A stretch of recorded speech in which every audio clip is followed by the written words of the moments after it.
प्रयास ऐसा करना चाहिए कि जीव और वन को सुंदर बनाने के लिए नारद जी कहते हैं कि उसका प्रमाण मैं स्वयं हूँ। पहले मैं दासी का पुत्र था और मेरे पिताश्री की मृत्यु हो गई, और जब मेरे पिताश्री की मृत्यु हो गई थी तो मेरी माता लेकर संत महात्मा के आश्रम में पहुंच गई, और संत महात्मा के आश्रम में पहुंचकर मेरी मैया कहने लगी कि बाबा कुछ कार्य आपके यहाँ है हो तो मैं यहाँ पर करना चाहती हूँ। और उस समय संतों का हृदय तो ऐसे भी बड़ा होता है। कहे देवी तुम जाओ अंदर, और अंदर जाकर जो तुम्हारी गुरु माता हैं उनसे कोई कार्य हो तो पूछ लो, और यहाँ रहो, तुम आराम से रह सकती हो। तो मेरे माता का कार्य था उस मंदिर का पूजा पाठ करने वाले जो पंडित जी थे उनके साथ मिलकर बस सफाई का कार्य करना। एक दासी का काम करने लगी, गौ माता का भी सेवा करती थी, गाय दुल्हन का काम करती थी। और जब दिन भर ऐसा करती थी और चतुर्मास आता है तो 4 महीने जीव जंतु पक्षी पक्षिणी सब एक स्थान पे हो जाते हैं, बड़े बड़े संत लोग। संतना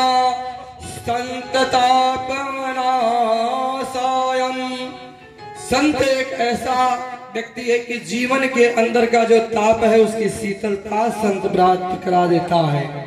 संत को जब आए, और संत क्या करता है पता है, संत ऐसा नहीं आता है कि केवल पेट भरने के लिए, चतुर्मास लगता है। आप लोगों के यहाँ भी बड़े बड़े संत आते जाते होंगे, और संत जब आते होंगे तो आप यहाँ प्रसाद पाते होंगे, ये सत्य है। लेकिन प्रसाद के बदले में क्या देते होंगे, कुछ समय बैठकर भगवान के नाम का कीर्तन और भगवान के नाम का प्रवचन जरूर करते होंगे, ये सत्य है। संत अगर आते हैं आपके यहाँ दूर से आपके यहाँ रहने के लिए, आपके नगर, आपके गांव, आपके घर में, और उस समय संत बड़े दूसरे आश्रम के आकर वहां टिक गए, और मेरी माता उनके सेवा में लग गई, और सेवा में मेरी माता लग गई। और शाम का जब 5 बजे का समय होता था तो संतों का एक लक्षण था प्रवचन करना, और प्रवचन 5 बजे से 8 बजे तक करते थे। एक बार बोलिए वृंदावन बिहारी लाल की। और उस तरह संत जब रहने लगे और प्रवचन करने लगे तो मेरी माता मेरे को गोद में लेकर आकर बैठ जाती थी प्रवचन सुनने के लिए। जानते हैं हर माता को ऐसी माता बनना चाहिए, जब कहीं कथा हो अपने बालक को जरूर लेकर जाना चाहिए, क्योंकि जैसा बर्तन जो कुम्हार बनाता है, एक मिट्टी का कोई भी बर्तन और बनाता है तो उसमें बड़े अनेक डिजाइन बनाता है, और एक डिजाइन रंग कर बनाया जाता है, और एक पहले ही पकने के पहले ही बना दिया जाता है लकीर। लेकिन जो पकने के पहले वाली लकीर बन जाती है वो कभी मिटती नहीं है, फूट जाती है लेकिन मिट नहीं सकती। और जो ऊपर से रहता है बनाया जाता है रंग कर, वो पानी आने के बाद धुल ही जाएगा, इस सबसे है। तो इसी तरह से माता मेरी आकर बैठ जाती थी मुझे गोद में लेकर, और जब मैं चलना प्रारंभ किया धीरे धीरे तो संत लोग बड़ा मुझसे प्रेम करने लगे। क्या बेटा रामदास, बेटा रामदास, मेरा नाम पड़ गया रामदास महाराज, और रामदास से मेरा नाम पड़ गया तो रामदास मैं चलने लगा। और जो महात्मा जी लोग जब भोजन करते थे तो भोजन के समय थाली में अन्न जो छूट जाता था उस अन्न को जाकर मैं एक एक दाना बीन बीन कर खाता था और उसका प्रभाव ऐसा हो गया कि मेरा दिनचर्या ही बदल गया। और बिना मैं संतों से मिले एक सेकेंड भी मैं नहीं ऐसा चाहता था कि संत के बिना मैं रह सकूं। और चतुर्मास जब समाप्त होने लगा, सारे संत जाने लगे और जब संत जाने लगे तो मैं हाथ पकड़कर उनके साथ कहा, बाबा मोको भी चलना है, मोको भी चलना है, मोको चलना है। महात्मा जी कहे, ना बेटा ये गलत, तुम जानते हो अगर मैं तुमको अपने साथ लेकर चला जाता हूं तो तुम्हारे माता के बहुत बड़े मैं अपराधी हो जाऊंगा कि संत महात्मा आए और मेरे पुत्र को लेकर चले गए, मुझे कलंक लग जाएगा। और तुम जानते हो तुम्हारी जो माता है, अपने माता को तुम भगवान समझो। तुम्हारे चलने की जो शक्ति हुई है किसके द्वारा? बालक जब जन्म लेता है माता खूब पैर में रगड़ती है और पैर में ऐसा ताकत आता है तभी बालक चल पाता है। और उसी अवस्था में, उसी परिस्थिति में जैसे जन्म लेता है, उस बच्चे को छोड़ दिया जाए तो बच्चे को चलने में कठिनाई होगी, ये सत्य है। तो इस तरह वह बच्चा, तुम अपनी माता का सेवा करना पहले फिर तुम्हारा परम धर्म कर्तव्य है। नारद जी कहते हैं, ना बाबा मैं चलूंगा, मैं चलूंगा। कहे जब तुम्हारी माता जब तक जीवित है तब तक तुम मेरे साथ नहीं चल सकते, लेकिन तुम जिद कर रहे हो तो एक तुमको मंत्र देता हो। क्या? ओम नमो भगवते वासुदेवाय, ओम नमो भगवते वासुदेवाय, ओम नमो भगवते वासुदेवाय, ओम नमो भगवते वासुदेवाय, ओम नमो भगवते वासुदेवाय, ओम नमो भगवते वासुदेवाय। और ये मंत्र दे दिए और मंत्र का जाप करने लगे। और जाप करने के लिए जब बैठे तो उनके मन में एक विचार ख्याल आया। क्या? कि भजन तो मैं कर रहा हूं लेकिन बाबा से मिलने की इच्छा है, मुझको बाबा से मिलने की इच्छा है। और बिना बाबा से के बिना मिले मेरा कल्याण नहीं हो सकता। और बाबा क्या रहते हैं? हरिद्वार में, उसका नाम है हरि का द्वार। और तभी उनके मन में करते करते नारद जी के हृदय में हुए ऐसा एक वातावरण उत्पन्न हुआ, मानो उनके मन में एक ख्याल आया कि मेरी माता मर जाती तो कितना अच्छा रहता, क्योंकि भजन करने जब मैं बैठता हूं तो माता रोकती है आके।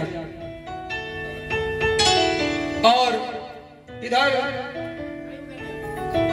माता गाय दुहन के गई, और माता गाय दुहन के गई, एक सर्प काट लिया, मेरी माता की मृत्यु हो गई। और जब मेरी माता की मृत्यु हो गई, मैं जब गया तो बड़ी तेज से रोया।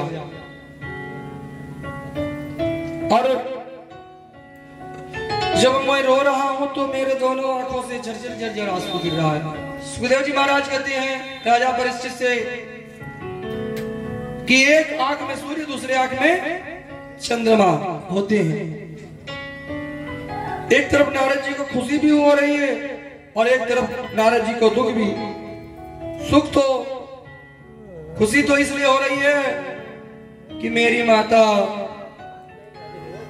मर गई, अब मैं भगवान का भजन करने जाऊंगा, कोई मुझे रोक नहीं सकता। इसलिए दाहिने आंख से आंसू, क्योंकि जब कोई खुशी होता है तो दाहिने आंख से आंसू निकलता है। जिसे किसी माता का बच्चा इंटर में फर्स्ट क्लास पास करके आ जाए तो माता लपट कर रोने लगेगी, ये सत्य है। वो प्रेम का आंसू है, खुशी की आंसू। और दूसरे किसी को कष्ट होता है तो बाएं आंख से आंसू आ जाए। और उस समय नारद जी को हुआ कि लो मुझे मैया अपने गोद में बिठाकर खिलाती थी। पांचों भगवान जो भी मिलता था मुझे खिलाती थी। मेरी मैया मुझे छोड़कर चली गई, मेरी मैया मुझे छोड़कर चली गई। एक कष्ट होने लगा। माता के कार्य को करने के बाद सीधे चले जाते हैं हरिद्वार में बैठकर नारद जी अस्यामं दत्त कृष्ण नामं गोविंदम वासुदेवाय नमः और गोविंद वासुदेव नाम का भजन करने लगते हैं बैठकर। और भजन जब करते हैं तो भगवान एक बार उनके हृदय में आकर विराजमान हो गए। और एक बार भगवान विराजमान होते ही मानो चले गए एक झांकी दिखाकर। कहते हैं कि जिसके भगवान को एक बार देख लिया उसके अंदर मयूर नाचने लगता है। नारद जी नाचने लगे कि भगवान का मैं दर्शन किया। एक ही क्षण में भगवान चले गए। और जब भगवान चले गए तो उस समय नारद जी व्याकुल होकर हो गए। तभी आकाशवाणी हुआ कि नारद इस जन्मों में तुम्हारा कुछ कर्म शेष रह गया है, इस जन्म में तुम मुझे नहीं पा सकते। तभी पृथ्वी कांत हुआ और जब ही सृष्टि का फिर निर्माण हुआ होने लगा तो मैं ब्रह्मा जी के का पुत्र बनकर यहाँ आया और वही दासी का पुत्र आज नारद बन गया।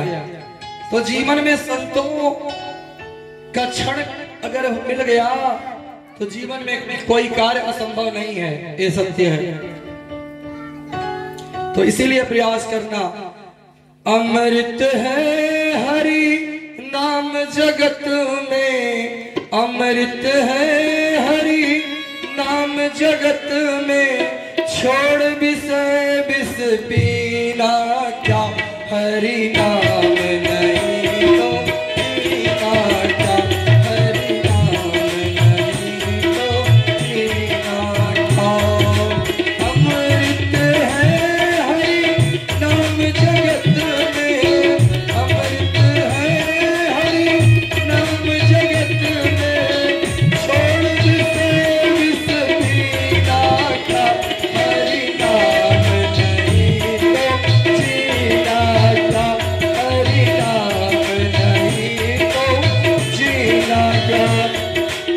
प्रयास करना चाहिए कि हरि के नाम के बिना जीवन एक क्षण बीतते ना, ऐसा प्रयास करना चाहिए। जैसे कहते हैं कि माताएं झाड़ू लगाती हैं उस समय भी भगवान का नाम लेना कोई दोष नहीं है। अगर कोई कहता है तो गलत। भगवान भक्ति जीवन का सर्व उत्तम साधन है भगवान से मिलाने का। बिना भक्ति के भगवान मिल सकते हैं क्या? तो इस समय जगन्नाथपुरी में तो लगभग इसमें से बहुत लोग गए होंगे। जगन्नाथपुरी में एक माता रहती थी जिनका नाम कर्माबाई था। और कर्माबाई के जीवन में एक त्याग था। सुबह उठते ही बर्तन मांज रही है, झाड़ू लगा रही है, भगवान को भज रही है।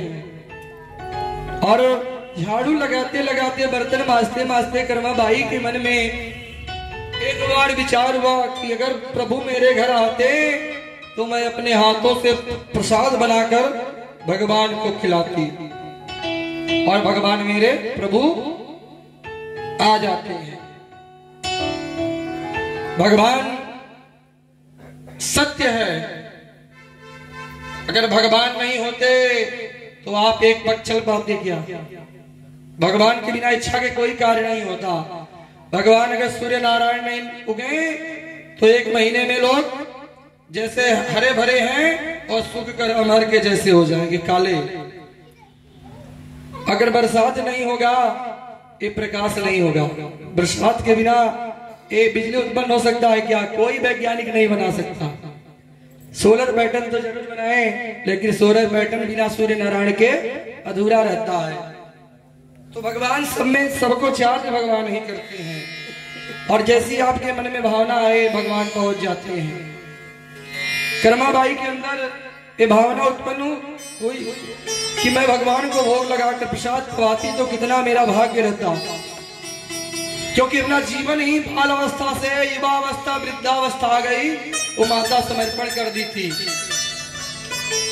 और इधर माता क्या एक भगवान एक 8 वर्ष के बालक बनकर पहुंच जाते हैं। मैया मैया मुझको भोजन प्रसाद पवाओगी क्या? बड़ी भूख लगी है। और इस समय कर्माबाई मानो की पागल सी हो गई। उनको लगा कि शायद साक्षात भगवान मेरे आ गए, मेरे नारायण आ गए।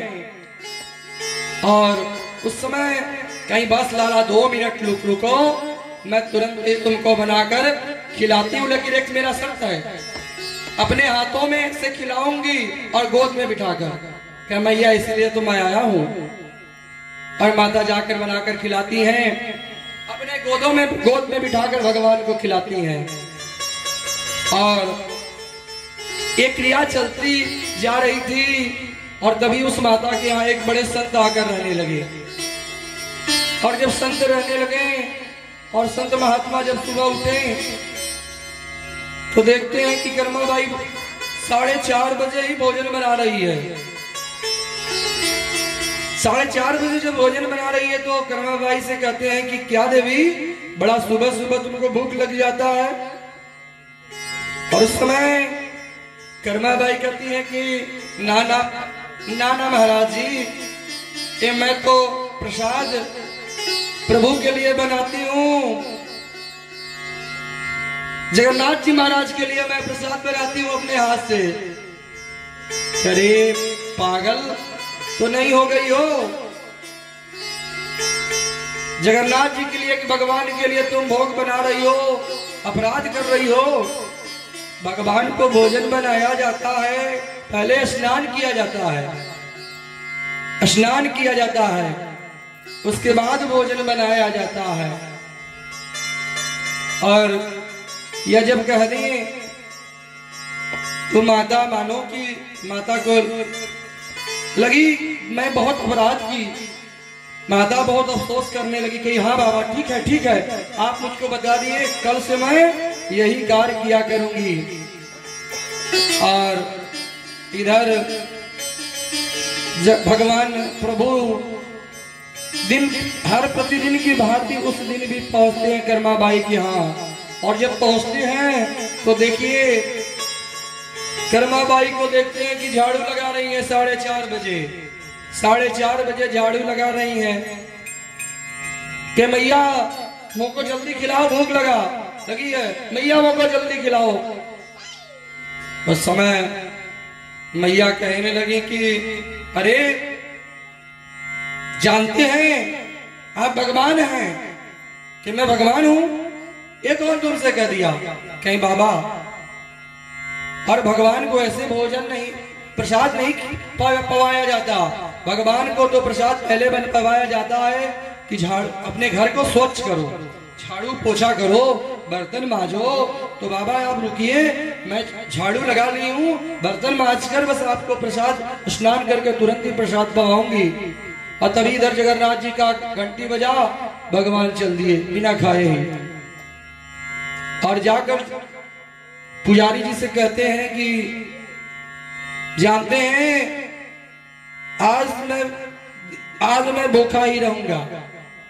क्यों? पुजारी जी कहें जब तक मैं माता के हाथ का भोजन नहीं करता हूं तब तक मेरा पेट नहीं भरता। उस समय कहते हैं पुजारी जी जाकर जब जा रहे हैं उस कर्माबाई के यहाँ, तो रास्ते से महात्मा जी आ रहे हैं 3.5 फीट की दाढ़ी बढ़ाकर, उनको समझाते हैं। और जब समझाते हैं तो महात्मा जी जाकर फिर पहुंच जाते हैं कर्माबाई के यहाँ। और कर्मा बाई के जब पहुंचते हैं तो देखते हैं कि 4:30 बज रहा है। कर्मा बाई झाड़ू लगा रही है कि मैया आज तुम्हारा भोजन नहीं बना क्या, प्रसाद नहीं बनाओगी क्या? कहें महाराज आप ही तो कहे थे कि बिना स्नान ध्यान के प्रसाद बनाना अपराध है। महात्मा जी कहते हैं कि मैया ये सब हम लोगों संतों को लागू करता है, तुम गिरस्त में माता हो इसलिए तुम्हारे ऊपर ये कुछ भी लागू नहीं करता, तुम्हारे ऊपर तो एक ही लागू करता है श्रद्धा। और श्रद्धा भावना से तो इस तरह से भगवान को भोग लगाकर पवाती थी माता कर्मा बाई। और एक दिन कर्मा बाई की मृत्यु हो गई। और जब कर्मा बाई की मृत्यु हो गई तो मानो भगवान जगन्नाथपुरी का जो जब पट खुला, पुजारी जी जाकर सबसे पहले खोलते हैं तो देखते हैं कि भगवान के आंखों से झरझर झरझर आंसू बह रहा है। कहे प्रभु क्या कारण है आप बतलाइए।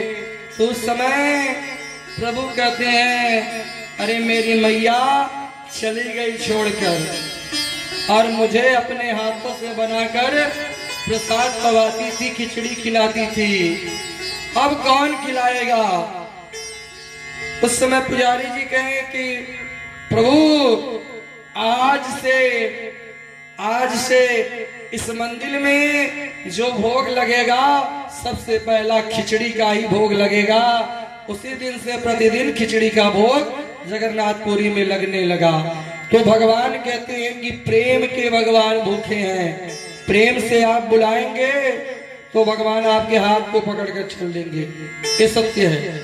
जैसे बिहारी जी क्या, हमारे बिहारी जी बगल में बैठे हैं और बिहारी जी का एक दृश्य है कि बिहारी जी का ऐसे पर्दा लगता है 2 मिनट में पर्दा इधर से इधर आ जाता है, बराबर पर्दा नहीं रहता। क्यों?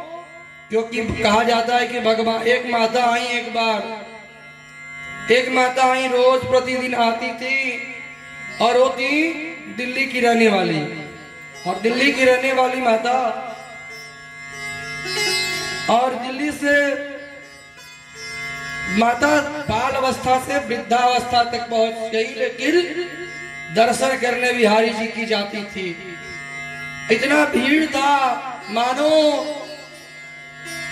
और जब भीड़ था कि माता अब सोचने लगी कि जब मेरे शरीर में ताकत था तब तक तो मैं आगे जाकर दर्शन कर लेती थी। बहुत प्रयास करके आगे जाकर खड़ी हुई और भगवान से नैन मिलाने लगी।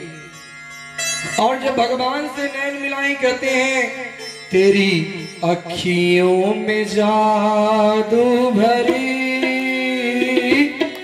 बिहारी जी मैं कब से खड़ी, तेरी अखियों में जादू भरी बिहारी जी मैं कब से खड़ी, तेरी अखियों में जादू भरी बिहारी जी मैं कब से खड़ी, तेरी अखियों में जादू भरी बिहारी जी मैं कब से खड़ी।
मैं पड़ी, बिहारी जी मैं कब से खड़ी, तेरी अखियों में जादू भरी, बिहारी जी मैं कब से खड़ी।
तेरी अखियों में जादू भरी, बिहारी जी मैं कब से खड़ी, तुम सा ठाकुर और न पाया, मैंने तुमसे नेह लगाया,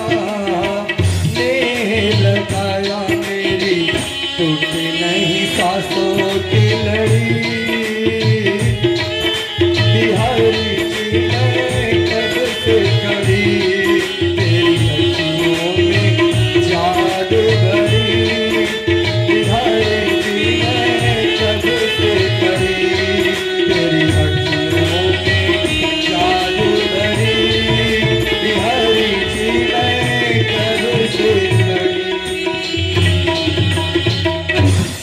एक बार बोलिए वृंदावन बिहारी लाल की। अरवा माता भगवान से अपने नेत्रों को मिला रही हैं, और जब अपने नेत्रों को मिला रही हैं, बिहारी जी मूर्ति से निकलकर बाहर आ गए, मूर्ति से निकलकर बाहर आ गए, और उस मैया के हाथ को पकड़कर बिहारी जी चल दिए। ये सत्य है, जो ब्रज में जाता है वह सबसे पहले यही तो जानकारी होती है कि देखो भाई, बिहारी जी को ले जाने का प्रयास मत करना, क्योंकि ब्रज को छोड़कर अगर बिहारी जी चले गए तो ब्रज का सार चला जाएगा। और बिहारी जी जब चले गए तो मानो कि जो मंदिर में लोग पूजा पाठ करने के लिए आते थे, भगवान के दर्शन के ललायत रहते थे, मानो कि लगता था भगवान का केवल, जैसे लोग बाहर जाते हैं तो उनके परिवार के लोग उन फोटो को देख देख कर याद करते हैं, मोबाइल में देख लेते हैं, हाँ ऐसा थे, ऐसा ही मालूम पड़ने लगे बिहारी जी। और जब बिहारी जी ऐसा ही समझ में आने लगे कि अरे तो फोटो है, भगवान मेरे प्रभु कहाँ चले गए, ब्रज में हड़कम सी मच गई। और जब हड़कम से मच गई तो मानो जब पता लगा कि बिहारी जी तो पहुंच गए हैं दिल्ली में, और दिल्ली के पास एक गांव था, जब वहां हरिदास जी महाराज पहुंचे, क्योंकि हरिदास जी महाराज एक ऐसे संत थे कि बैठे बैठे भगवान का ही अवतार माना जाता था। हरिदास जी महाराज पहुंचे और मैया से निवेदन किए, और मैया से कहते कि मैया तुम जानती हो ये जो प्रभु हैं तुम्हारे साथ तो चले आए हैं, लेकिन हजारों जो ब्रजवासी हैं इनके लिए पागल हो रहे हैं। मानो कि जीव शरीर के अंदर तो शरीर तो है, लेकिन शरीर के अंदर किसी के जीव नहीं है। और मैया मैं चाहता हूं कि तुम बड़ी करुणा निधान हो, जिनके ऊपर भगवान का हाथ रहता है वो कभी क्रोध नहीं करती, उनके अंदर तो दया रहता है। माता कहीं कि बाबा अरे बिहारी जी चले आए हैं यहाँ, ब्रजवासी सब उदास से हो गए। माता कहीं बाबा मुझको क्षमा करो, मुझसे बहुत बड़ी गलती हो गई, मैं किसी के बिना बताए ही लेकर चली आई। हरिदास जी महाराज कहते हैं कोई बात नहीं देवी, तुम्हारा बहुत बड़ा सौभाग्य, भगवान तुम्हारे साथ आए। भगवान को बुलाने के लिए हिम्मत चाहता है किसी को, और भगवान किसी ताकत के साथ नहीं रिझते। और भगवान रिझते हैं तो किसके साथ? बस प्रेम के साथ। तो प्रेम बढ़ाओ, और प्रेम बढ़ाओगे तो भगवान आप रूपी मिलेंगे। और इसी तरह से भक्ति के का ऐसा समुद्र का लहर आया, और इधर वेदव्यास जी महाराज 18,000 श्लोकों का निर्माण की कर दिए। पहली बात तो एक चीज का ध्यान रखना चाहिए कि कभी भी पूजा पाठ में बैठना चाहिए तो अपने गाल पे हाथ रखकर नहीं बैठना चाहिए, ये सत्य कहा गया है। देखिए मैं सबके लिए लागू कर, ये मैं नहीं कह रहा हूं, एक शास्त्र कहता है कि बहन आसन, रासन, शासन, बासन ये सुंदर होना चाहिए। जो बैठने का आसन हो, आपको देखने के बाद सामने वाला व्यक्ति कहे कि कितना सुंदर आसन पे पंडित जी बैठकर पूजा कर रहे हैं, और आपके घर में बासन भी उतना सुंदर होना चाहिए। कोई व्यक्ति सामने वाला आए तो देखकर तो इसलिए प्रयास करना चाहिए कि आसन से ही मन को काबू किया जा सकता है, क्योंकि आसन में हम जब ऐसे झुककर बैठेंगे तो निद्रा देवी प्रवेश कर जाएंगे। दिमाग पुस्तक तो जरूर पढ़ रहे हैं, लेकिन दिमाग घूम रहा है, जब आ रहा है तो ऐसा प्रयास नहीं करना चाहिए। जानते हैं पुराण एक ऐसा सार है, आपके नींद को भी हटा देता है, और ये सत्य है। जैसे कहते हैं कि आप लोग बड़ी तेजी से नाम सुने होंगे प्रेमानंद जी महाराज का। प्रेमानंद जी महाराज मात्र 2 घंटे सोते सहन करते हैं, 2 घंटे के से ज्यादा नहीं सोते हैं। और शास्त्र में एक चीज और लिखा गया है कि दिन में सोना अपराध है। दिन में जो व्यक्ति सोता है, दिन सोने के लिए नहीं बनी है। कुछ लोग दिन में 4 घंटे सो लेते हैं, 6 घंटे क्यों सोने के लिए मानो पैदा ही हुई। तो जो दिन में 4 घंटे सो, बाएं हाथ से खाना वर्जित है, बाएं हाथ से भोजन भी नहीं करना चाहिए, ये अपराध कहा गया है शास्त्र में। तो श्री गणेशाय नमः कर कर भागवत का निर्माण किए, और भागवत का जब निर्माण किए तो इस समय भागवत का निर्माण जब हो गया, 18 पुराणों की रचना किए इधर। और सूत जी महाराज से सौनक ऋषि पूछते हैं कि 18 पुराण जब लिखे, 18 पुराण में भागवत पुराण महापुराण में 18,000 श्लोक, और 18,000 श्लोक की रचना तो जरूर कर दी है, लेकिन फिर भी उदास थे वेदव्यास जी की किसको मैं दूं? अपना धरोहर, अपना सत्ता, अपना धन लोग अच्छे व्यक्ति के हाथ में देना चाहते हैं। उनके हृदय से आवाज आई कि मेरा अपना पुत्र स्वयं सुखदेव है। तो सुखदेव जी महाराज राजा परीक्षित को एक भागवत रूपी अमृत का पान कराए थे। भागवत रूपी अमृत का जब पान कराए थे तो कहते हैं कौरव पांडव का महाभारत सुनाने की भागवत में कोई आवश्यकता नहीं, लेकिन भगवान से कथा जुड़ी हुई है, इसलिए बहुत अनिवार्य है संचित रूप से। कौरव और पांडव का जब युद्ध समाप्त हो रहा था तो भीमसेन के गदे के प्रहार से दुर्योधन पृथ्वी पे पड़ा हुआ था,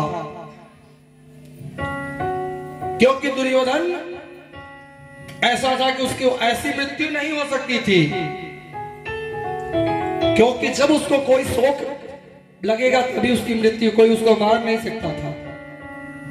और जब कौरव पांडव का जब दुर्योधन पड़ा हुआ था तो उस समय अश्वस्थामा आया। अरे मित्र, तुम्हारी ये दशा करने वाला कौन है, जरा उसका नाम तो बताओ। कौन तुम्हारे साथ ऐसी स्थिति उत्पन्न किया? उसको तुम्हारा भय भी नहीं और तुम्हारा सो खास हो नहीं, लेकिन मैं क्या हूं नहीं जानते हो? कोई नहीं जानता था क्या कि तुम मेरे मित्र हो? उस समय दुर्योधन का, अरे मित्र तुम आए हो, लेट ही आए हो तो एक मेरे कार्य कर दो। मैं चाहता हूं कि मैं जब तक नहीं मरूं, जब तक पांचों पांडव के मरने का खबर न सुनूं, इसीलिए मैं अपने मृत्यु को इंतजार कर रहा हूं। मृत्यु का घड़ी आगे लेके इंतजार कर रहा हूं। और अगर मैं मरने के बाद इस बोझ को लेकर जाना नहीं चाहता, उस समय कहा अश्वस्थामा की कोई बात नहीं मित्र, मैं जा रहा हूं और तुम्हारे इस कार्य को मैं पूर्ण करके आता हूं। और देखिए, जब पांडव विजय प्राप्त करके आए थे तो चैन के साथ सो रहे थे। और जब चैन के साथ सो रहे थे तो रात्रि के समय में जो है नींद, अर्जुन की नींद खुली। अर्जुन की नींद खुली, कही लाला, अरे कन्हैया तू सोए नहीं?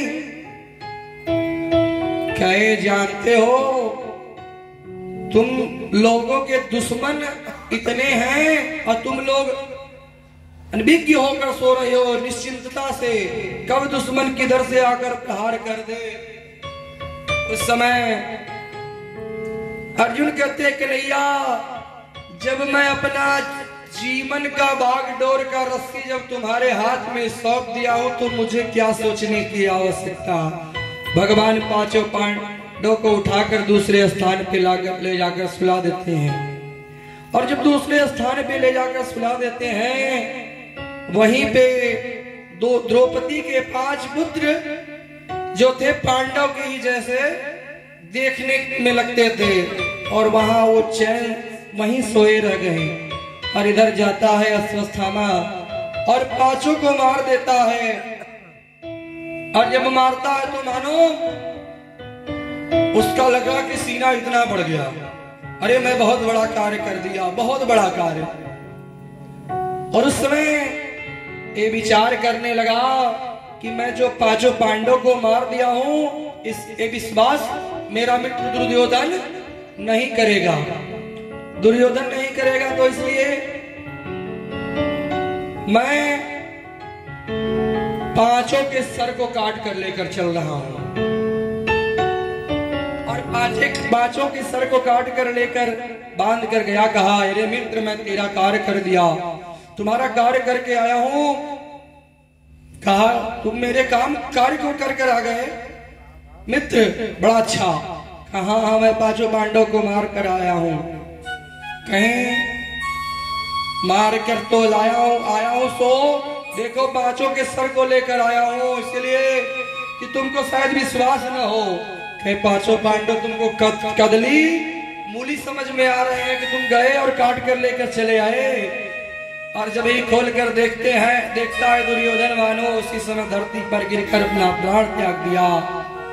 और जब प्राण त्याग दिया तो उस समय मानो कि हस्तिनापुर में एक शोक की लहर उमड़ पड़ी।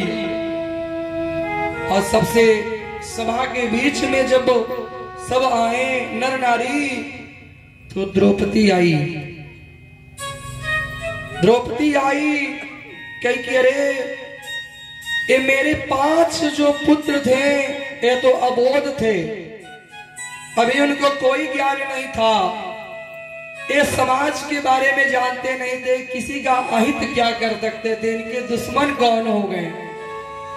उस समय भीमसेन कहने लगे कि देवी, तुम्हारे पुत्र को मारने वाला आकाश में पाताल में जहां कहीं भी होगा उसको मैं ढूंढ कर लाऊंगा। अर्जुन भी आ जाते हैं। और अर्जुन आ जाते हैं अर्जुन के साथ कन्हैया रहते हैं और कन्हैया अर्जुन के साथ जाते हैं, अश्वत्थामा को पकड़ कर लेकर आते हैं। अर्जुन बीच सभा में उस दरिंदे को लाकर जो है द्रौपदी के पास कहते हैं, देवी बताओ इसको कितनी बार मारे? एक बार नहीं 5 बार इसको मरना पड़ेगा कि ऐसा कर्म किया है। उस समय द्रौपदी कहती है, एक माँ ही दूसरे माँ की पीड़ा को समझ सकती है, तीसरा कोई नहीं। द्रौपदी कहती है कि अरे जो मुझे अभी पीड़ा हो रही है, मेरे 5 पुत्र मारे गए, ये पीड़ा जब गुरु माता को पता चलेगा तो मानो, क्योंकि जो ज्ञान द्रोणाचार्य जी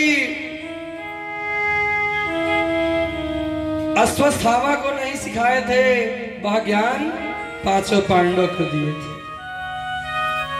इनको मत मारो क्योंकि ये मेरे पूजनी है। और उसमें भीम कहते हैं, अरे देवी ये क्या कह रही हो? अरे कहते हैं कि ब्राह्मण को मारना नहीं चाहिए और बालक की हत्या करने वाले को छोड़ना नहीं चाहिए, ये सत्य है। और उस समय कन्हैया भी सभा में बैठे हुए हैं, कहते हैं ब्राह्मण को मरने से ज्यादा कष्ट कब होता है कि ब्राह्मण को सभा से समाज से निकाल दिया जाए, तो मरने से ज्यादा उस व्यक्ति को कष्ट होता है। और उस समय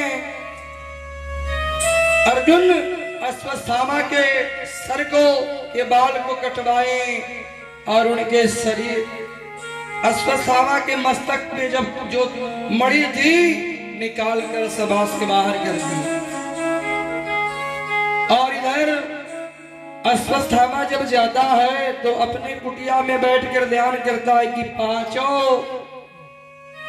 पांडव के कुल को मैं समाप्त कर दूंगा। कहते हैं कि मेरा एक आठ फूट गया तो कोई बात नहीं है, लेकिन सामने में सामने वाले का दोनों आंख फोड़ दूंगा, ऐसा विचार आता है। और उस समय विचार किया कि अरे पांडव कुल में अब तो कोई है ही नहीं कि पांडव कुल को पानी दे पाए। लेकिन अभिमन्यु जब मारा गया था तो उनकी पत्नी गर्भ से थी, ये जानता था। और उस समय अपने ब्रह्मशस्त्र को चला दिया और ब्रह्मशस्त्र तेज से आते हुए देखकर उत्तरा दौड़ते दौड़ते आती है और आके कन्हैया के चरणों में गिरकर कहती है कि प्रभु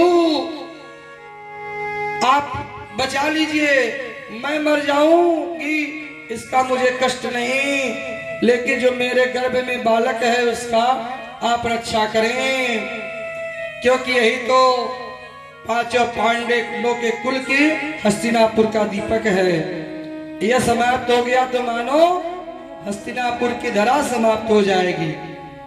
और इस तरह से भगवान कहते हैं कोई बात नहीं बेटी।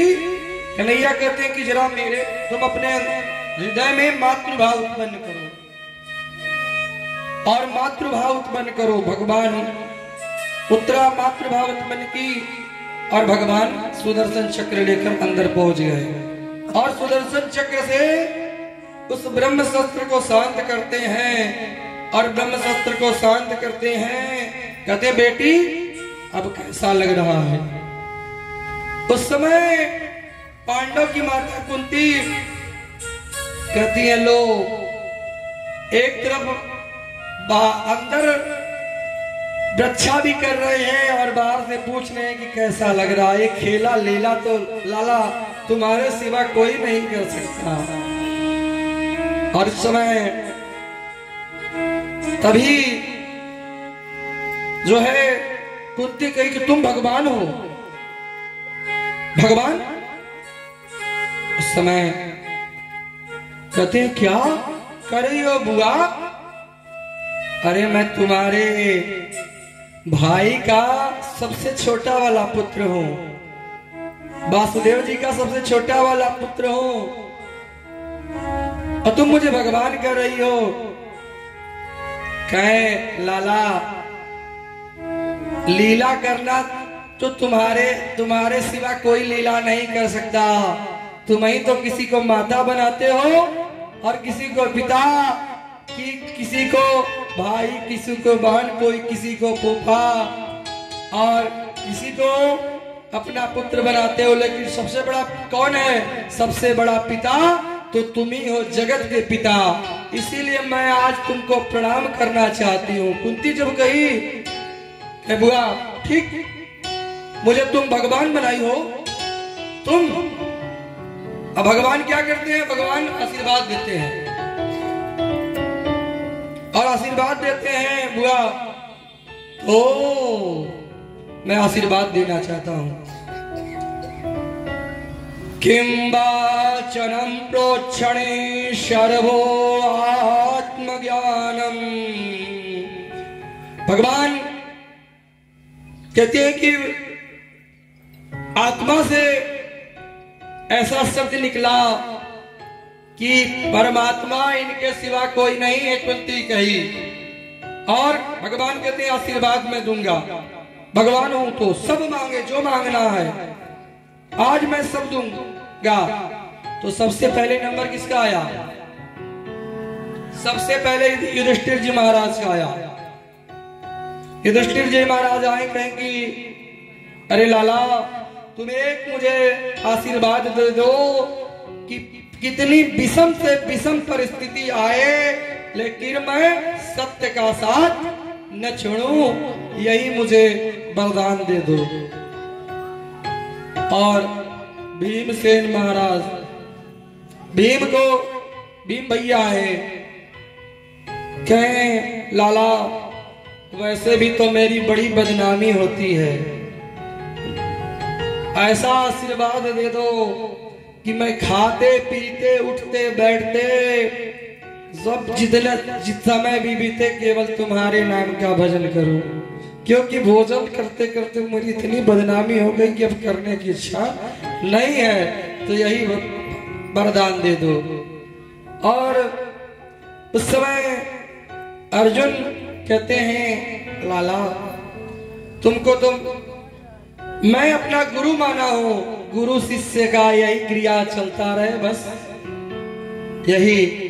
और नकुल सहदेव कहते हैं जैसे हमारे छोटे भैया, वैसे मैं उनके पीछे पीछे आप भी यही मुझे आशीर्वाद दे दीजिए कि मैं आप मेरे गुरु रहे, मैं आपका शिष्य बनकर सेवा करता रहूं अपने भाइयों का। और उस समय द्रौपदी आई, कहे लाला मुझे एक वरदान दो, तुम मेरा, मैं तुम्हारी सखी और तुम मेरे सखा। और यही जब जितनी बार मैं जन्म लूं तो ऐसा ही तुम वरदान देना, इसके सिवा मुझे कुछ नहीं चाहिए, तुम मेरा सखा रहो। और उस समय माता कुंती अपने कहे लाला मैं कुछ नहीं मांगूंगी। कहे नहीं बुआ मैं दूंगा। कहे नहीं मांगूंगी, जिनके पास कुछ नहीं होता वही मांगते हैं, मेरे पास तो सर्वस्व है। कहे सर्वस्व है क्या? कि जानते हो विषम से विषम पर कोई परिस्थिति आती है, तुम मेरे साथ रहते हो, इससे बड़ा कुछ मेरे लिए धन नहीं चाहिए। बहुत प्रयास किए, माता कुंती अपने पल्लू को आगे बढ़ा दी। कि लाला मुझे देना है सो तो तुम दे दो, दुख दे दो। और उस समय भगवान कहते हैं अरे बुआ ये क्या कर रही हो, दुख देने वाली चीज है क्या? दुख मांगता है कोई? अरे अब तो तुम्हारे सुख का समय आ गया। पांचों पांडव हस्तिनापुर के साम्राज्य बन गए, राजा बन गए, अब तुम्हारे सुख का समय आ गया। और इस समय कहते हैं, माता कुंती कहती है कि लाला,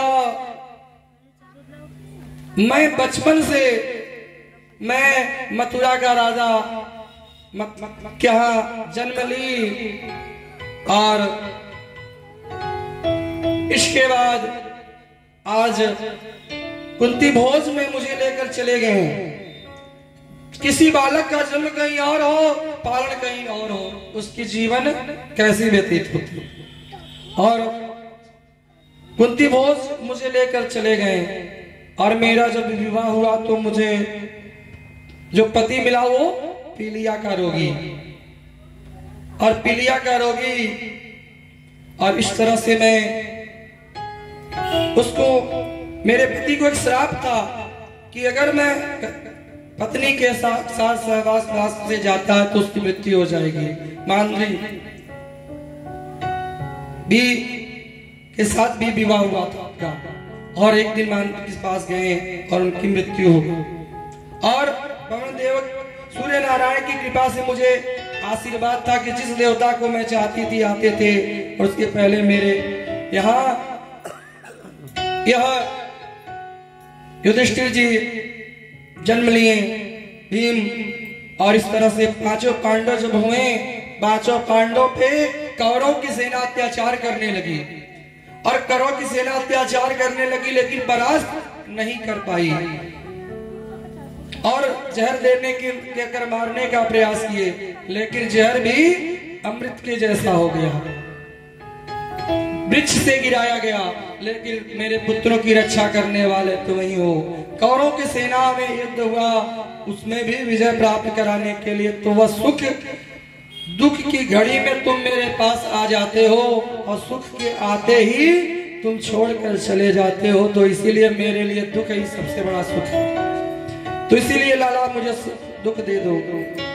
और इस तरह रात्रि के समय में देखिए युधिष्ठिर जी महाराज शोक कर रहे हैं, एक कमरे में सोए हुए हैं, पड़े हुए हैं। और कन्हैया 12 बजे रात्रि में जब उठते हैं तो देखते हैं कि युधिष्ठिर जी महाराज के कमरे से रोने की आवाज सुनाई पड़ने लगी, और जब पड़ने लगी तो युधिष्ठिर जी महाराज के कमरे में जाकर कन्हैया कहते थे कि भैया दादा क्या हुआ, काहे लिए शोक कर रहे हैं। उस समय युधिष्ठिर जी महाराज शोक क्या कर रहे थे कि मैं नहीं होता तो इतना बड़ा युद्ध नहीं हुआ होता, लाखों नर नारी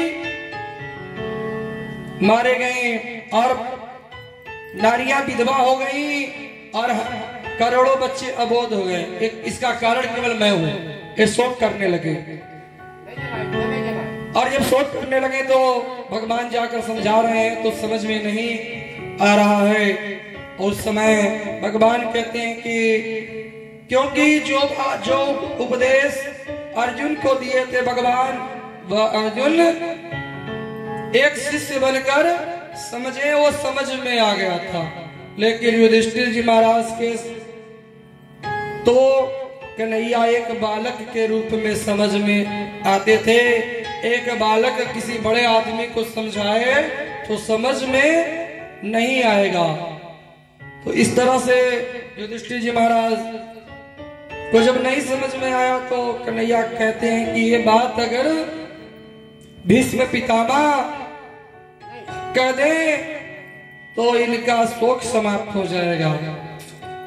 कि युद्ध जो हुआ ये विधि का विधान है, जीवन मरण जस अबजस लाभ हानि सब प्रभु के हाथ में है, कोई अपनी इच्छा से कुछ नहीं करता। और लेकर जाते हैं सुबह पांचों पांडव, साथ में कुंती आगे, कुंती आगे आगे, कुंती भी चल रही है, कन्हैया सबसे आगे। पांचों पांडव को लेकर जाते हैं और कन्हैया कहते हैं कि अरे बाबा आप बहुत दिन तक राज्यकार को संभाले। कन्हैया के देखते ही मानो कि भीष्म पितामह के आंखों से आंसू बहने लगा। कह अरे मेरा कितना बड़ा भाग्य। तो उस समय आप उपदेश करिए कुछ सत्ता शासन कैसे चलता है। भीष्म पितामह कहते हैं कि बेटा पहले तो गृहस्थ में लोगों को रहने वाले व्यक्ति को आलसी नहीं होना चाहिए। सबसे बड़ा पहला धर्म, जो व्यक्ति पैसा खूब कमाओ, पैसा खूब कमाओ और जितना पैसा कमाओ उसका 10वां भाग दान कर दो और दान कर देना चाहिए। कहते हैं सेवा कीजिए तन पवित्र, सेवा कीजिए तन पवित्र, भजन करे मन पवित्र। तो इसलिए सेवा से तन पवित्र होता है और मन पवित्र होता है भजन से, और धन पवित्र होता है दान से। तो जितना कमाना चाहिए 10वां भाग उसका दान कर देना चाहिए। और उसके बाद जीवन में प्रयास करना चाहिए कि कभी भी पुरुष को सामर्थ्यवान होना चाहिए और उस व्यक्ति के सामने अगर किसी मार्ग से जा रहे हैं और कोई व्यक्ति किसी को सता रहा है किसी को, तो उसके सामने डटकर सामना करो। अगर नहीं कर पाते हो तो अपने आंख के बंद करके वहां से चले जाओ। उस समय द्रौपदी हंसती, और जब द्रौपदी हंसती तो भीष्म पितामह कहे बेटी तुम काहे लिए हंसी, इसका क्या कारण। उस समय कुंती भी साथ में है और द्रौपदी कहती कि अरे बाबा गलती हो गई क्षमा करिए। अरे कुलवंती नारी बेकार अकारण नहीं हंसती, कुछ कारण होता है। और कहें बाबा जो आप उपदेश दे रहे हैं धर्म का उपदेश, जानते हैं जब 5 पांडव जुआ में मुझे हार गए थे तो बताइए किस धर्म में लिखा गया है कि एक नारी को जुआ में लगाना है। दूसरे आप बतलाइए कि एक रजस्वला नारी को बीच में सभा के बीच में कोई निर्वस्त्र करे, और एक कहाँ का उपदेश है ये बतलाइए एक नारी को। और इस समय दुशासन जब मेरे साड़ी को पकड़कर ही चल रहा था तो मैं सबसे पहले किसके पास गई, आपके पास।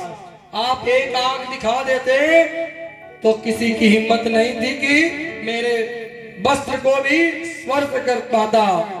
और दुशासन मेरे साड़ी को खींच रहा था, वो तो मेरे कन्हैया की कृपा कि मेरी लाज बची। तो आज इतना सुंदर उपदेश देते हैं, कहते हैं सारी बीच नारी की नारी बीच सारी की सारी बीच नारी की नारी बीच सारी। दुशासन साड़ी को हिचते हिचते थक गया था और आज उपदेश दे रहे हैं बेटी जानती हो आज 54 दिन से मैं बाणों की सैया पे पड़ा हूं और मेरे शरीर के अंदर अर्जुन इतना बाढ़ का छेद किया है कि मानो एक बाढ़ जो है एक साथ 50,000 बिच्छू जितने डंक मारने में कष्ट नहीं होता उससे ज्यादा मुझे कष्ट हो रहा है और मैं बाणों के सैया पे पड़ा हूं और बाणों के सैया पे पड़ा हूं और मेरा भाग्य है मेरा किस्मत है आज कि मैं इस दुशासन जो दुर्योधन के खाया हुआ अन्न है दूषित खाने से हमारी बुद्धि जो है विकृत हो गई बिगड़ गई थी और उसी काम को तो मैं शुद्ध कर रहा हूं और मेरा भाग्य नहीं होता तो भगवान मेरे मृत्यु के समय कभी नहीं आते। मैं कभी भी जीवन में कभी भी मुझे 24 जन्मों का अपने जीवनी याद है। किसी एक जन्म में मैं कोई ऐसा पाप नहीं किया था कि मुझे ऐसी केवल पाप होते देखा था। इसी का तो आज प्रमाण है कि मैं बाणों के सैया पे पड़ा हूँ। लेकिन 24 जन्मों में भी भगवान मुझे कर्म अगर मेरा अच्छा नहीं रहता तो भगवान मुझे दर्शन देने के लिए नहीं आते। कहते हैं इतना तो करना स्वामी, इतना तो करना स्वामी, जब प्राण तन से निकले। इतना तो करना स्वामी, जब प्राण तन से निकले। इतना तो करना स्वामी, इतना तो करना स्वामी, जब प्राण तन से निकले। गोविंद नाम लेकर के प्राण तन से निकले। गोविंद नाम लेकर के प्राण तन से निकले। इतना तो करना स्वामी, इतना तो करना स्वामी, जब प्राण तन से निकले। गोविंद नाम लेकर के प्राण तन से निकले। गोविंद नाम लेकर के प्राण तन से निकले।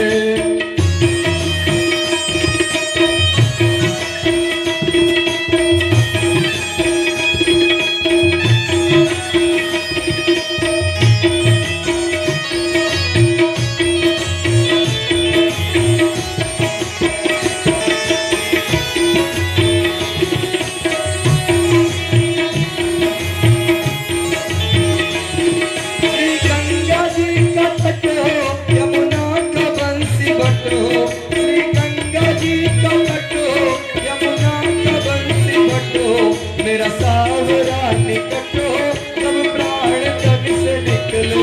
मेरा सावरा निकट हो जब प्राण तन से निकले।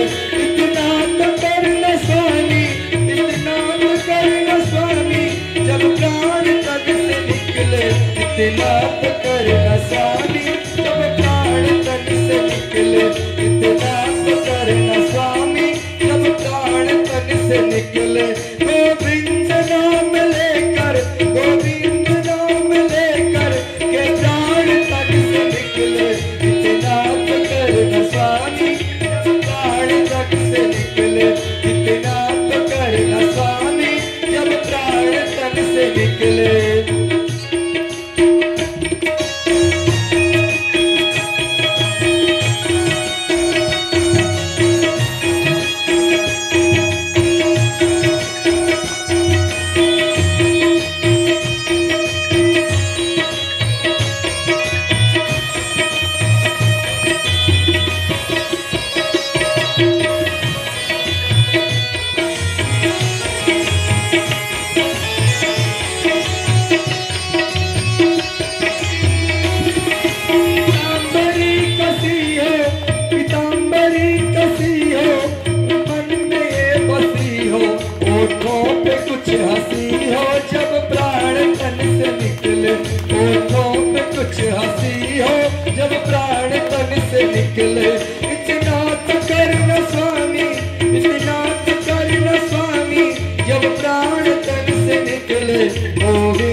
गोविंद नाम लेकर के प्राण तन से निकले।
एक बार बोलिए वृंदावन बिहारी लाल की, बालकृष्ण महाराज की।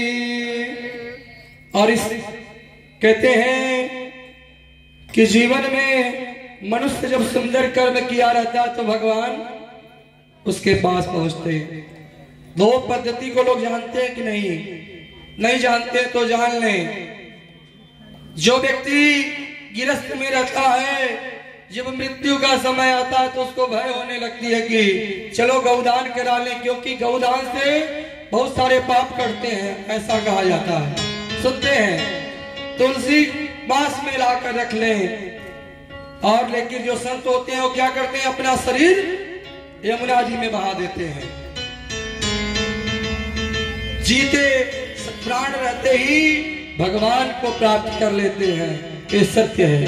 संत को कभी भय नहीं होता। भय तो केवल गिरस्त में रहने वाले लोगों को, गिरस्त में भी रहने वाला व्यक्ति जो भगवान का ध्यान करता है, मानो सामने वाले के अंदर कितना हो ताकत क्यों न हो, लेकिन आपको परास्त नहीं कर सकता है, उसको विश्वास है। किसी के बंदूक में गोली में इतना ताकत नहीं है कि आपको मार सके। एक सच्ची घटना एक बार बताऊं, हम लोग भी थे ब्रज में और प्रेमानंद जी महाराज का एक आदमी आया। हाँ महाराज देख रहे हैं ये क्या है? अब मैं देख रहा हूँ भाई ये बंदूक है।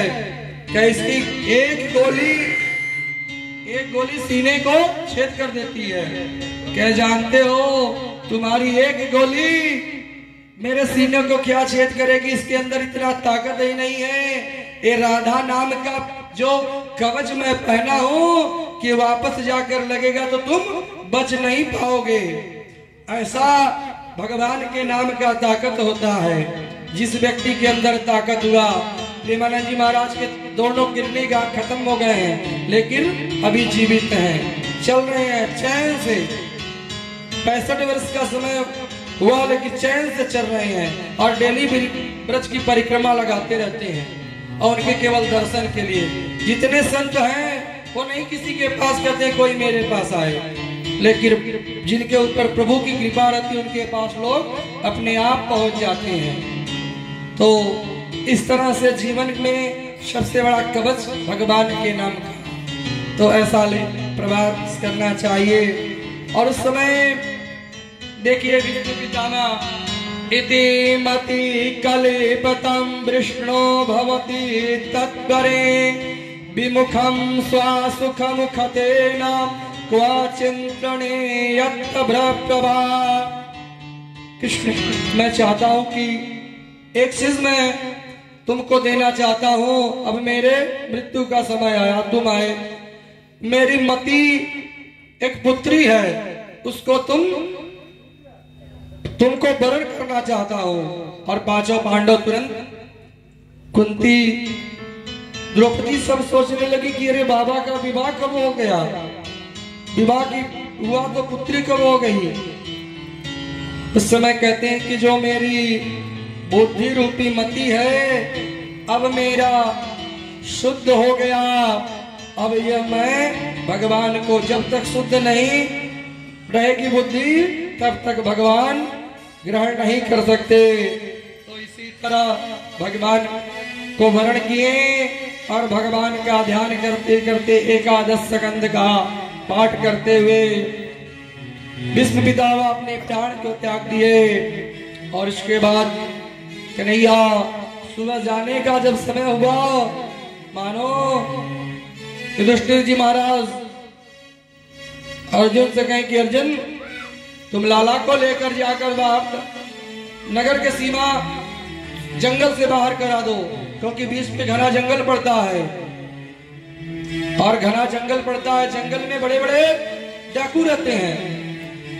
उनको ये नहीं पता कि जिनके सौजन्य से, जिनकी कृपा से आज गद्दी मिली है, कि 1000 लोगों के साथ भगवान कहते हैं कि 1000 एक साथ बल भी किसी का भगवान का कुछ नहीं बिगाड़ सकता।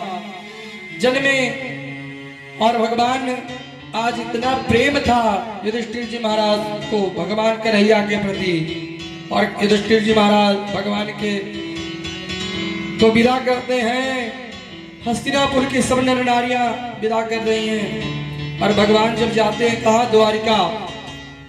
जब द्वारिका में जाते हैं तो सबसे पहले द्वारिका में जब द्वारिका के महल के अंदर प्रवेश करते हैं तो जाते हैं माता देवकी के चरणों में अपने सर को रखकर प्रणाम करते हैं।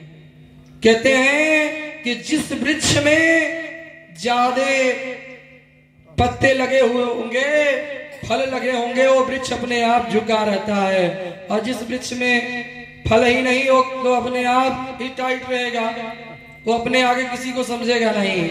तो इसीलिए भगवान जिसको ज्ञान देते हैं वो आप रूपी झुका रहता है। और सत्य है, इसको कोई ठुकरा भी नहीं सकता। और भगवान जाकर इधर प्रणाम किए, उधर हस्तिनापुर में भगवान जिस बालक का जाके गर्भ में रक्षा किए थे वो बालक अवतारित ले लिया। जन्म लेते ही मानो पलथी मार कर बैठ गया वो बालक। और सारे हस्तिनापुर के लोग बड़ा जंबे में पड़ गए कि अरे ऐसा बालक तो मैं पहले कभी नहीं देखा। और यही नहीं, चारों दिशाओं में देख रहा है, सोच रहा है वो बालक कि जो गर्भ में हमको मेरी जाकर रक्षा किए, मुझे दर्शन दिए, वह तो इस भीड़ में उनकी क्रांति कहीं दिखाई नहीं पड़ रही है। और नहीं दिखाई पड़ रही है, इसको देख सोच रहे हैं। और समय देखिए, युधिष्ठिर जी महाराज गोद में लेकर छिपा रहे हैं, लेकिन रोते जा रहे हैं। कि जब खबर पहुंची कि मेरे बहन के घर, सुभद्रा के घर पुत्र हुआ, तो टीका टोपी लेकर आ रहे हैं, लेकर आए। और जब आए सभा के बीच में जो बालक चारों तरफ देखकर रो रहा था, कन्हैया को देखकर ही हंसने लगा। अरे अभी तक जिसको मैं ढूंढ रहा हूँ ये तो अब आ रहे हैं।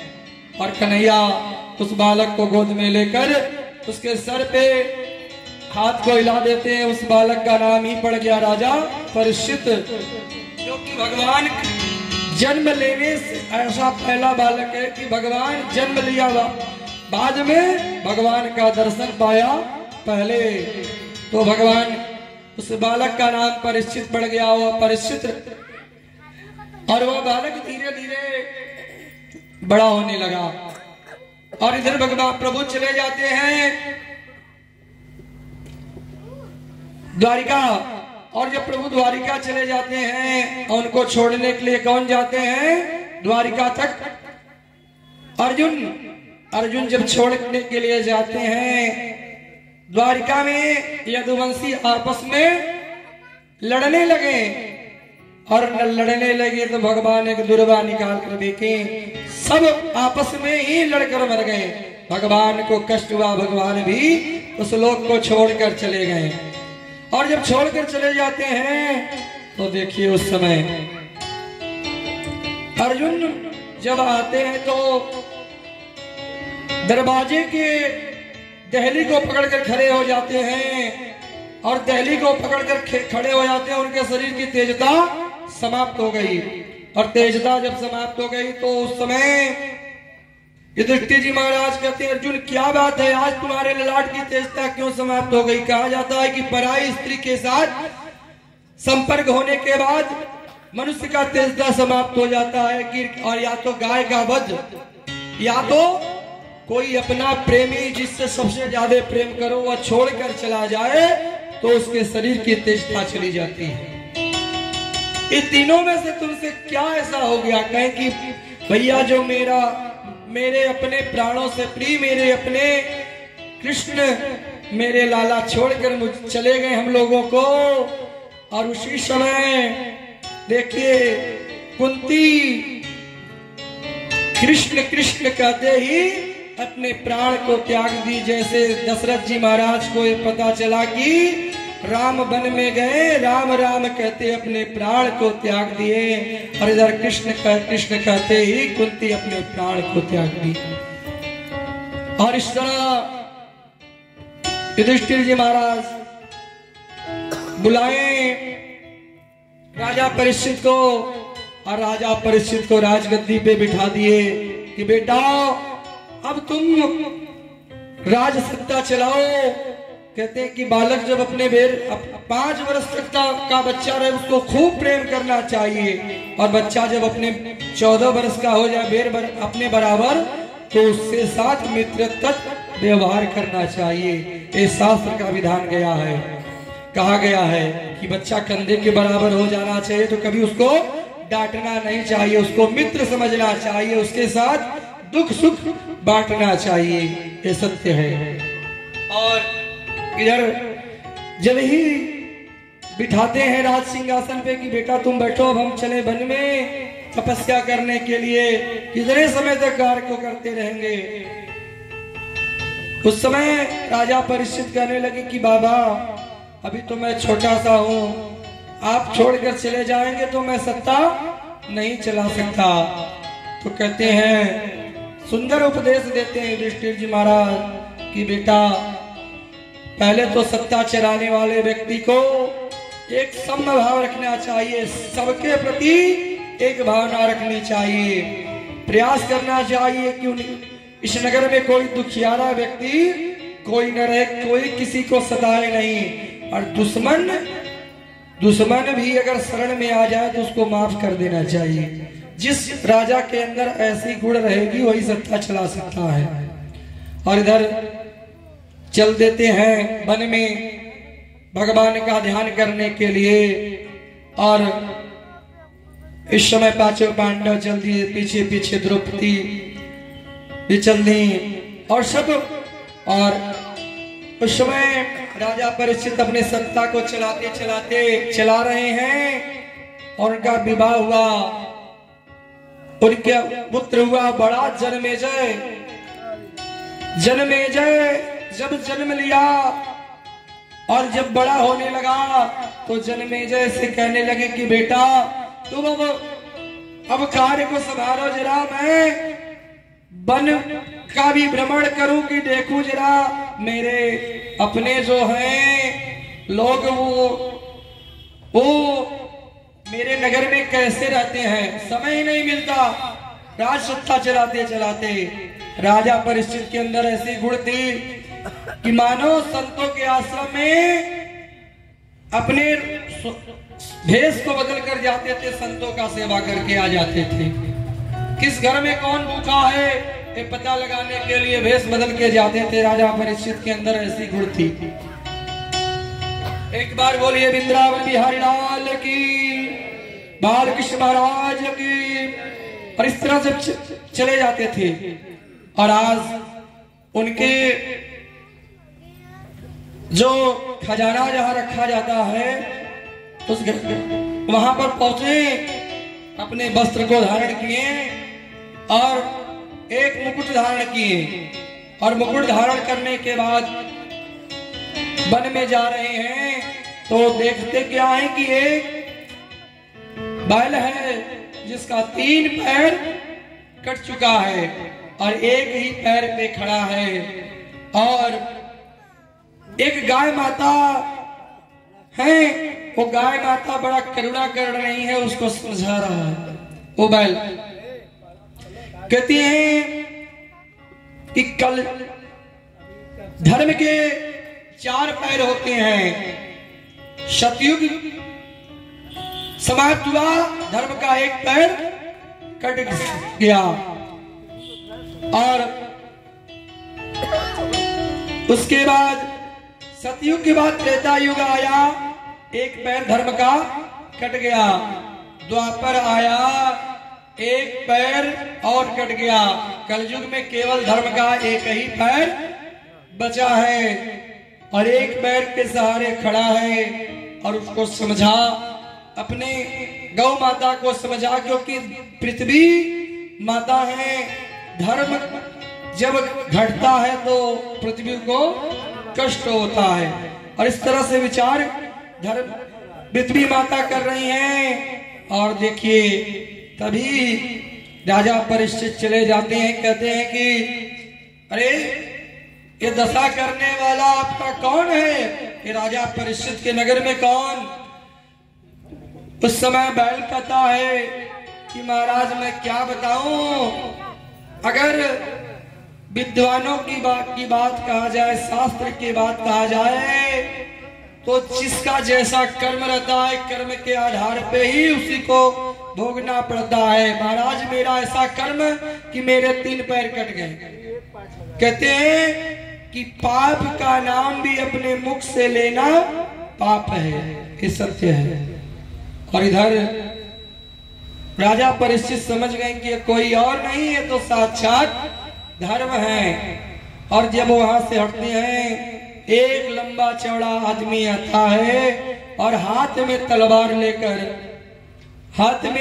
लेकर आता है, और धर्म का 1 पैर जो है उसको भी काटने का प्रयास किया। राजा परीक्षित कहते अरे दुष्ट, तुमको ये पता नहीं कि ये मेरा राज्य है, मेरे राज्य में कहीं भी जो है ऐसा कोई कार्य नहीं रहता, और कोई पापी पुरुष तुम कहां से आ गए? तुम मेरे राज्य में कहां से आ गए? तुमको मैं छोड़ता नहीं हूं। तुरंत ही राजा परीक्षित अपने तलवार को निकले कि मैं उसको मार दूं। तुरंत ही राजा परीक्षित की स्थिति को समझ भाप गया, राजा परीक्षित के चरणों में गिर पड़ा, और जब चरणों में गिर पड़ा तुरंत ही राजा परीक्षित कहते हैं कि देखो, पहले तो तुम मेरे नगर में, मेरे राज्य में रहने के अधिकारी नहीं हो। बड़ा विनती किया तो कहने लगा कि महाराज मैं रहना चाहता हूं, आपका सुंदर नगर है, यहाँ कुछ स्थान मुझे दे दीजिए। तो कहते हैं दूतम पानम स्त्रियम श्रोवेतम कालम, कहते हैं कि जाओ तुम जुआ में निवास करो। जुआ में क्यों निवास? कि कहते हैं कि छल के बिना जुआ नहीं खेला जा सकता, और कपट के बिना कोई जीत नहीं सकता जुआ में, ये सत्य है।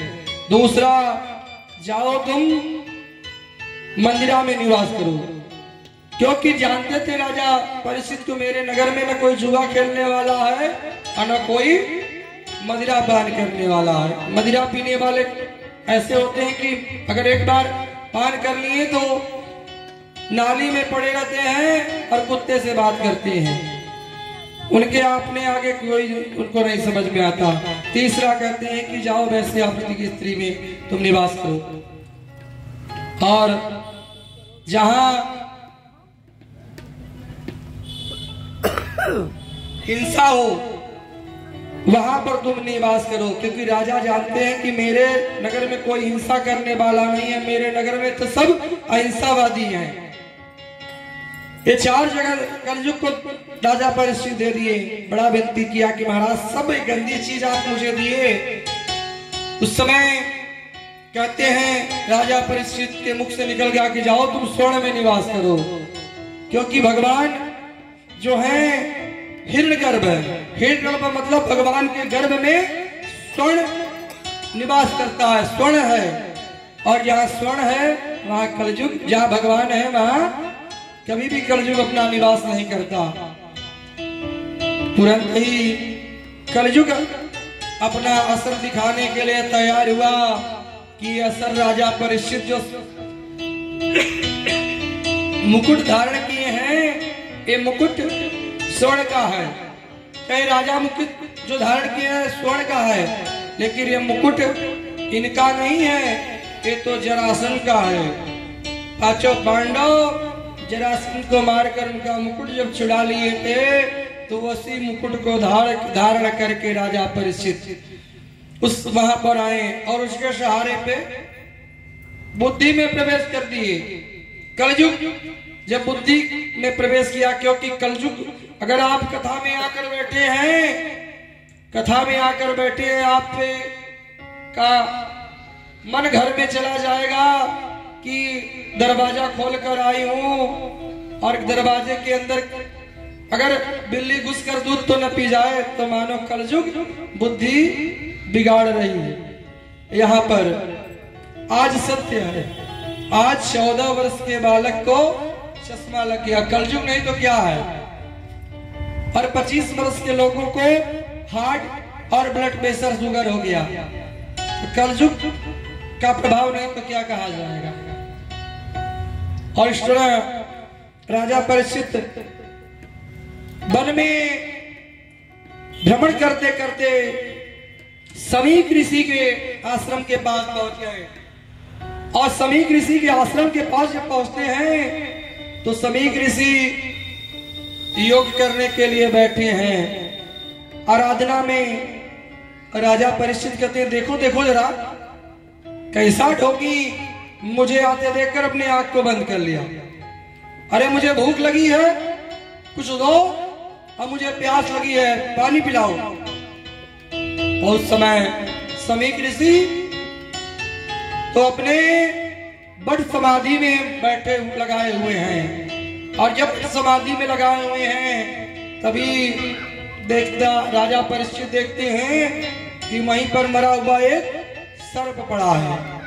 उनके गले में डालकर राजा परीक्षित चले गए। और जब चले गए तो समीक ऋषि में के गले में मरा हुआ सर्प देखकर उनके छोटे छोटे शिष्य जो है घबरा गए और रोते हुए जाते हैं। कहां पर?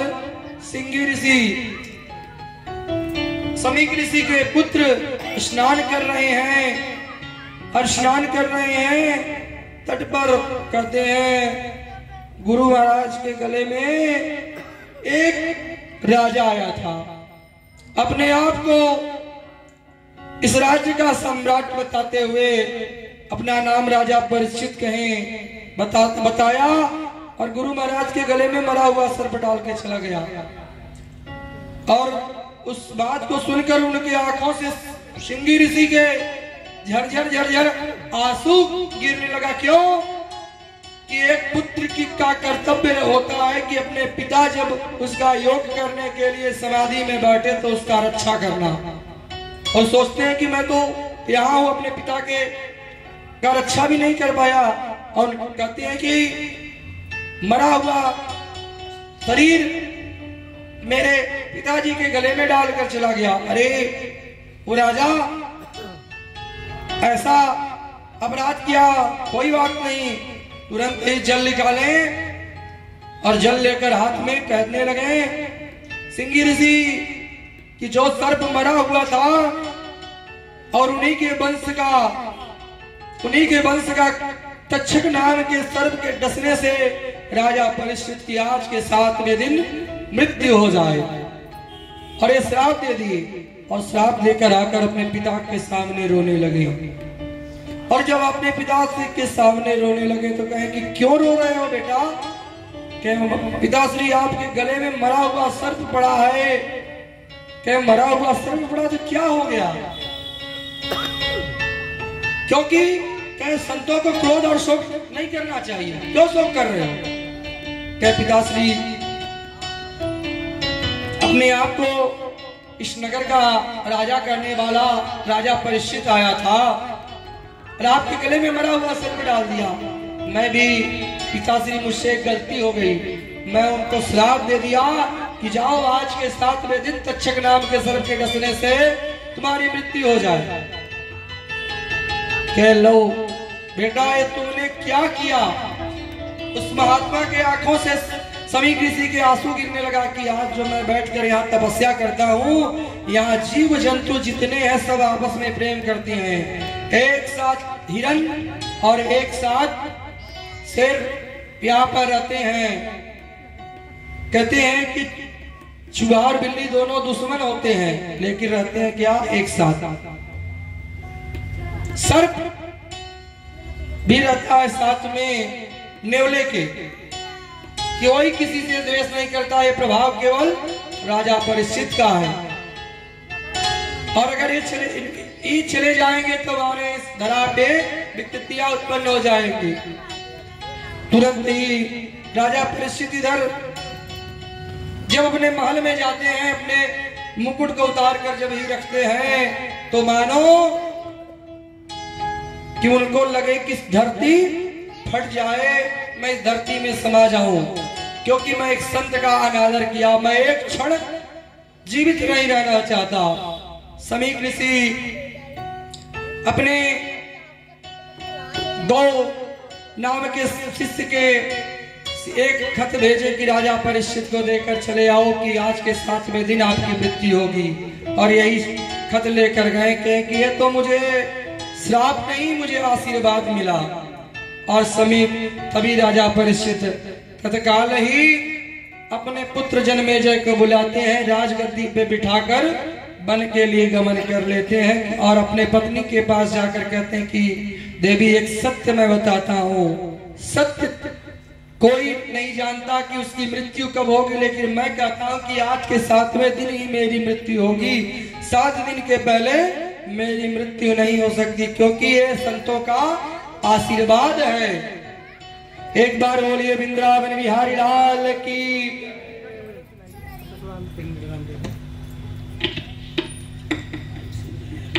हरिओम हरिओम ओम राम।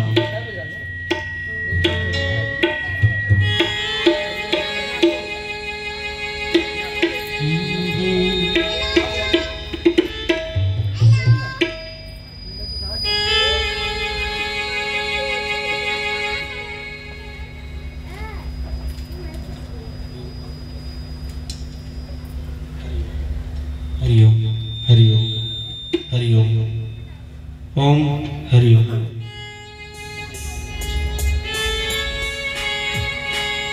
आइए एक प्यारा सा भजन ठाकुर जी के चरणों में प्रस्तुत करते हैं। हरिओम।